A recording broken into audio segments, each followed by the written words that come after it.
This is the Attwater Prairie-Chicken National Wildlife Refuge. And folks have shown up at the annual Attwater's Prairie-Chicken Festival for a rare glimpse at one of the most endangered birds in North America.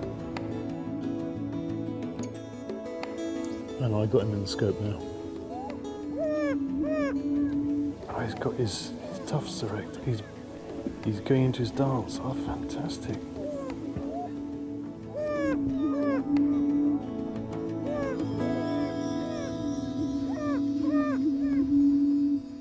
Over a century ago, the coastal prairies of Texas and Louisiana were home to almost 1 million Attwater's prairie chickens. But as habitat turned to farmland and Houston and other cities grew, the coastal prairie shrank. Now less than 1% of pristine coastal prairie is left, and this refuge is one of the Attwater's last strongholds. It's been teetering right on the brink of extinction.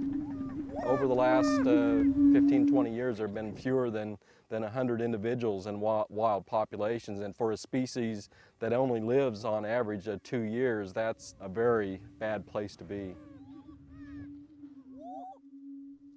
You know, there are endangered species all over the rest of the country and the world, but this one here lives only in Texas, and it's part of the natural heritage of Texans. We just found a nest. It's the 4th nest that we found this season.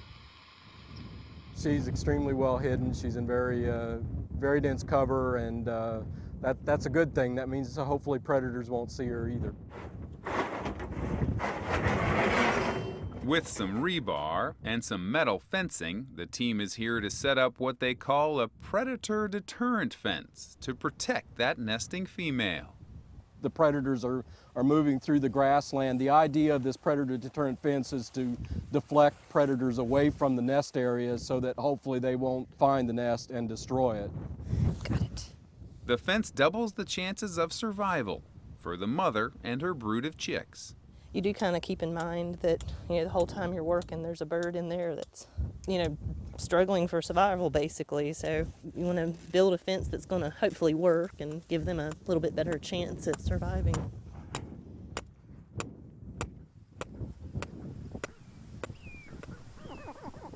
There's word that one of the female's nests So where was that exactly? has been destroyed. Oh, okay. Oh man, we got eggshells, and the nest bowl's been disturbed, so it's been predated. Oh yeah, the eggshells everywhere. Something's really dug it up.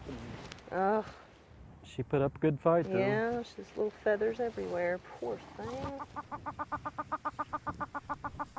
To help the moms and these newly hatched chicks that are just 2 weeks old, Go ahead and clean the pans. the hen and chicks stay in a protective brood box, an enclosed refuge with an all-you-can-eat buffet of veggies and bugs. And there are grasshoppers, katydids, beetles, but mainly grasshoppers. Those make really good chick food. Once the chicks have hatched, conditions have been so dry that the young chicks are having difficulty finding insects to eat. Just call out the number so we make sure we get all 14. This breeding season so far, we're starting to notice that it seems to be getting a little bit drier. It's been very windy this spring. So we're a little bit concerned about how the chicks are going to fare. That should be all of them now. The young chicks get a final weigh-in, as their release into the wild is now just days away. 26.9. We like to weigh them just to make sure that they are indeed getting enough food and metabolizing it correctly and putting on weight. One more.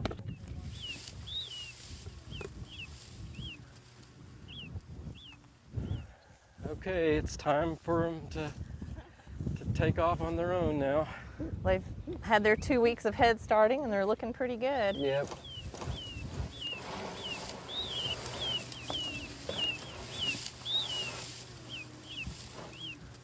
It's fun to see every couple days they change and they get noticeably bigger, their feathers get more obvious and colorful.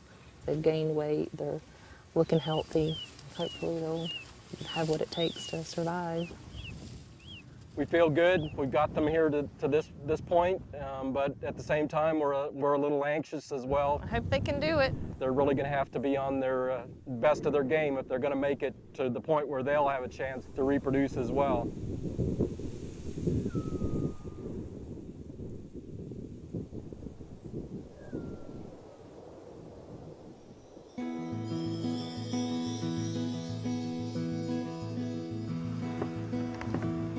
While these birds are struggling in the wild, the team has an ace up their sleeve. Head looks good, mouth looks good, so she's good to go.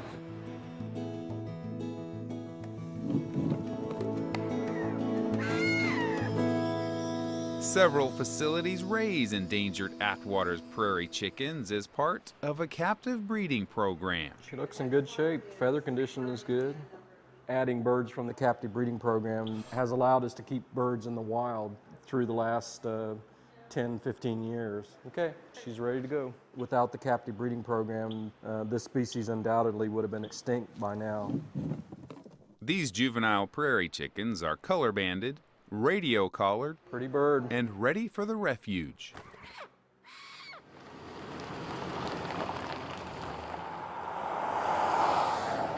It's a long journey to their new home, as these captive birds are for now the lifeblood for this entire species. Okay. She's in good shape. Ready to roll, aren't you? Working with an endangered species, especially arguably the most endangered bird in North America, it has its ups and downs. I mean, sometimes it's, a little bit disappointing. Things don't go quite as well as you want, but it's also rewarding when things do. So I think everyone would agree it's worth it. Doesn't she look good? Mm-hmm. How many other species can we watch go extinct before it starts making a difference in the ability of the world to support us as a human species? And we don't know that answer.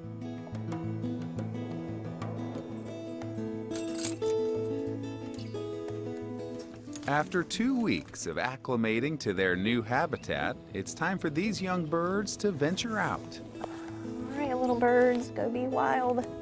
All this work, the struggles throughout the breeding season, it's up to these young Attwaters to help save the species. Oh, yeah, see? Freedom right there. While not all of the birds that we release are going to survive, we know that, but those that do survive represent the future.